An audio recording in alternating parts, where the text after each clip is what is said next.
Hi guys, and welcome to my channel. I am Yoalkris Elizabeth, and I figured I'd make this video my introduction video slash a get to know me type situation and a little bit of a Q&A from some questions I've gotten. So I'm currently 19. I am supposed to be living in DR, but I'm home right now because of COVID.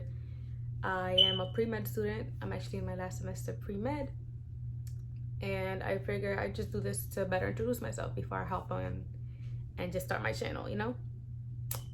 So this channel is gonna cover my life abroad, it's gonna cover medical school, it's gonna cover fashion, it's gonna cover hair, you know, basically whatever I'm feeling at the moment. This is gonna be a lot of concepts found here.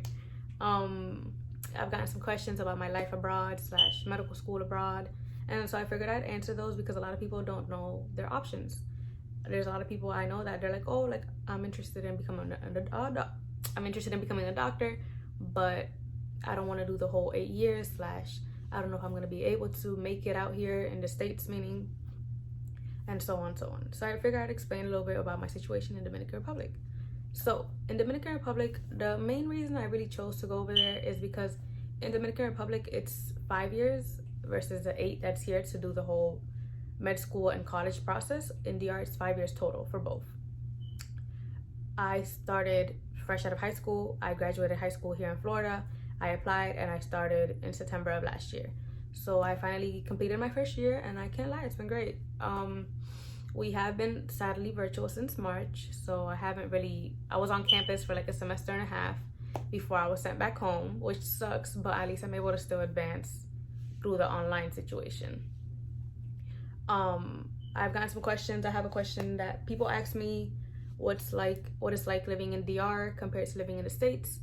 Honestly, I'd say it's more about common sense. You know, it's like here we can have our phone in our back pockets, and you know, that even depends where you're at, if we're being honest. Because in New York, they'll snatch you right up. Like, I'm from New York, so it's like, you know, it depends where you're at. In DR, you just have to have a little bit more common sense. Like, I don't really wear my Apple Watch over there, and if I have a phone, I'm gonna have it either in my front pocket or I'm gonna have a purse. I'm gonna have like, not on the side, but I'm gonna have it across.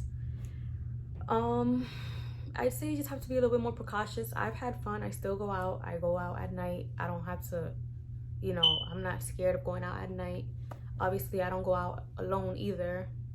I always try to go with my friend or with my aunt or whoever, and so on. So it's not too bad. And everything is much cheaper over there because we have the peso to dollar exchange rate that we have going on right now. And so that's that. I've also been asked, what's the hardest thing about studying abroad?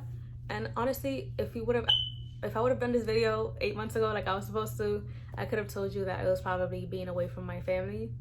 But I've been home since March. We're in like end of September, October right now. So I've been able to be back home with my family, and so it hasn't been too bad. But when I first moved over there, I'm not gonna lie, it did get to me not having my family around, just because in DR, I'm alone with my aunt, and you know, it's different. It's different than coming home to a full house. I would say that's probably the hardest thing. And also, when I was first started school over there, I was taking my classes in Spanish just because I wanted to try that out and see how that went. It didn't go too bad, but I feel more comfortable now that I switched to the English program, because that's another thing. My school does offer an English program, so it's not like I was forced to be taking my classes in Spanish, but I figured why not try it? I do speak it. But what I can tell you guys is that having a conversation with a friend in Spanish is different than having one with a professor. So that's something to take into consideration. I've also been asked if the classes were easier in any way or harder. I wouldn't say that they're easier or harder. I'd say they're about the same depending what college you go to and whatnot. But I took some college courses here. They weren't too bad. What it is, my university we have a higher workload. So, well, not even workload, it's more we have more classes that we take at the same time. Like this semester, I'm taking 7 classes and 2 labs. So it's more about juggling all of these classes and not falling behind slash not procrastinating and letting myself fall behind, because my first semester, I was dealing a lot with that, waiting last minute for things and whatnot. I've finally been able to get on top of that, and I have been managing better, and I have been more productive, and it does feel better to do it that way, just because I'm not as stressed. I'm not under such a stress like, oh my God, I have to do this by tonight, or I have to do this by tomorrow, or I have all of my assignments clumped up. So I wouldn't really necessarily say that they're harder or easier in any way. It is just more of, I'm taking more classes, you know? So it's just more workload to manage, but it's not too bad. Like I said, I was also asked why I chose to go abroad.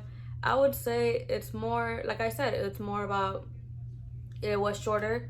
It's not necessarily, I mean, some people might say that it's easier to get into, but my university had pretty, I'd say, tough requirements. It's not like they were just letting anybody come in, you know? You do have to meet a certain GPA. You have to have a certain GPA, and you have to have certain requirements they required, you know? It's not like they're letting anybody in either. Of course, I never really applied to any colleges in the States, because ever since middle school, I've always known, you know, like, I'm going to DR, like, that's what I'm gonna do. I've been set on that for a while. So that's mostly, for me, why I chose to go abroad was more of that, because I knew that I can waste less time. Not necessarily waste, because it's not a waste, but I can get where I want to be quicker, you know? And so that's really the big reason why I chose it. My mom also did attend the same university, and my aunt is currently finishing up as well. So I feel like it's kind of like, not really a legacy, but it's like a tradition, I guess. And that's all I've kind of known my whole life is medicine, just because my mom is also a doctor. So I don't really feel like I was forced to do it. I feel like it's more of my choice. Like, it's something I've wanted to do since middle school. I've been set on doing it. So I'm finally glad to just be here actually doing it. So that's that. I was also asked my plans after college. So, I mean, I hope that once I graduate from college over there, that I'm able to pass the steps here, and that I'm able to get a residency for plastic surgery. Right now, I've been set on that as the career I want to follow. At one point, I was thinking heavily into sports medicine, but after my first experience in the OR, because when I was on campus, we were being taken to the hospitals on different rotations. So I was able to see some things. I was able to see OBGYN rotations firsthand. And so that's kind of when I fell in love with surgery. And then when I kind of set my heart on plastic surgery was when I realized that it's like, I've always struggled with body issues. So it's like, if I could help somebody get to their dream body with a quick surgery, then I'll do it, you know? It's like, people always judge others that do surgery and whatnot, but it's like, if you got the money, and if that's something you want to do, then why not? So that's kind of like what sent me there. It's like to help people feel the best that they can, you know? So I've been there. I've been kind of hoping, that's not sure, because, you know, everything changes, anything can happen. I might maybe decide I want to do something else later on, but for as of now, as of September 2020, I'm hoping to become a plastic surgeon after I finish. My estimated time of graduation is July of 2025, which sounds a little bit far, but it's not too bad, you know? The first year is already done, and I only have 4 more to go. That's how I think about it. My first year flew by. So I hope you guys stick around and just tune in into my journey. We'll be here for a while. I'll try to upload, I'd say, weekly.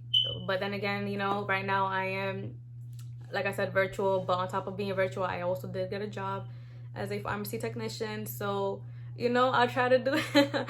I try to stay on top of it and film at least once a week, you know? And that's that. If you guys want to follow me on social media, I'll tag my handles for all of that below or in the video. I'm not sure yet. And I hope you guys tune in for the next couple videos I put out. Thank you for watching.